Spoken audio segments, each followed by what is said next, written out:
vamos a ver unos conceptos importantes de la base de datos, unos conceptos básicos. El primero sería pues la persistencia de datos. Esta parte de la persistencia de datos se refiere pues a la acción de mantener información que hemos almacenado de manera pues permanente, pero no solamente el almacenarla, sino que también se refiere pues al hecho de que podemos acceder a ella, ya que de alguna manera pues está guardada y no se puede no es que no se pueda eliminar, sino que la información está resguardada. Por ejemplo, pues las bases de datos en un sistema, podemos apagar el sistema, pero la información seguiría almacenada en esa base de datos y podríamos acceder a ella desde una consola del framework de la base de datos o pues desde la aplicación como tal. A eso se refiere un sistema persistente o la persistencia de datos como tal. Tenemos también la parte de la concurrencia, y eso se define como es la capacidad que tienen las bases de datos de permitir la ejecución de múltiples procesos al mismo tiempo. Digamos entonces que tenemos una aplicación y pues podemos tener muchas personas que están trabajando sobre esos datos. Por lo tanto van a existir modificaciones múltiples. Entonces esta situación de que existan diferentes o varias personas conectadas al mismo tiempo obliga al sistema, por decirlo así, a coordinar esas interacciones para evitar que exista una inconsistencia de datos. Eso no significa que se excluya completamente un error de este tipo, pero sí permite, un sistema que soporta concurrencia, sí permite gestionar estas diferentes peticiones. Tenemos también la parte de la integración, que bueno, normalmente y muy frecuente en algunas empresas se requiere que varias aplicaciones compartan los mismos datos en una base de datos, en este caso puede ser MySQL o MongoDB, y esas aplicaciones, pues que son de diferentes áreas, recurren al mismo lugar a obtener esos datos.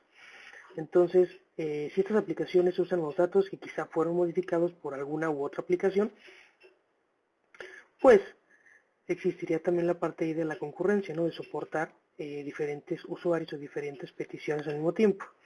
Y algunas bases de datos, cuando se habla de integración, es que permite pues compartir esa misma base de datos con diferentes aplicaciones independientemente de la estructura o del lenguaje que se utilice pues para manejar esa aplicación. Entonces tiene mucho que ver con la parte de la concurrencia.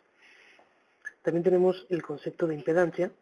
Ese término llegó o apareció cuando llegaron los lenguajes de programación orientados a objetos, que antes era la programación estructurada, y entonces apareció digamos una falta de concordancia o un problema entre objeto-relación, ¿no? Entonces, esta incompatibilidad de tipo de datos, pues le llama impedancia entre la base de datos y los lenguajes de programación orientados a objetos. Otra parte importante es la escalabilidad. En el concepto de escalabilidad existen dos vertientes, una escalabilidad vertical y la escalabilidad horizontal. Ambas tienen que ver con el crecimiento que va a tener el proyecto y la capacidad que va a tener para adaptarse a ese cambio. Pero pues cada uno obviamente implica cosas distintas. Por ejemplo, en el escalado vertical, pues a lo que se refiere o lo que implica es que se agreguen recursos físicos, es decir, de hardware, para aumentar la capacidad de cómputo que tiene, digamos, el servidor, como el CPU, la memoria, el almacenamiento. Digamos que este tipo de escalabilidad vertical es un enfoque tradicional que entre más calidad de datos se necesita pues un servidor más grande o más potente. En cambio, el escalado horizontal pues se relaciona a instancias o nodos. Esto tiene que ver con la parte de la nube o de un clúster, que podemos agregar tantas instancias y configurarlas de acuerdo a la carga de trabajo, pues para que se pueda distribuir.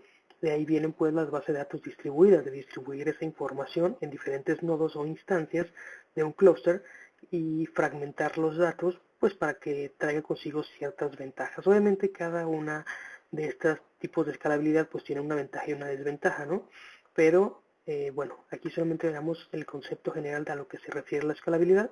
Más adelante pues veríamos un poquito más enfocado a cada una de ellas. Bueno, esto fue todo por ahora. Muchísimas gracias y hasta luego.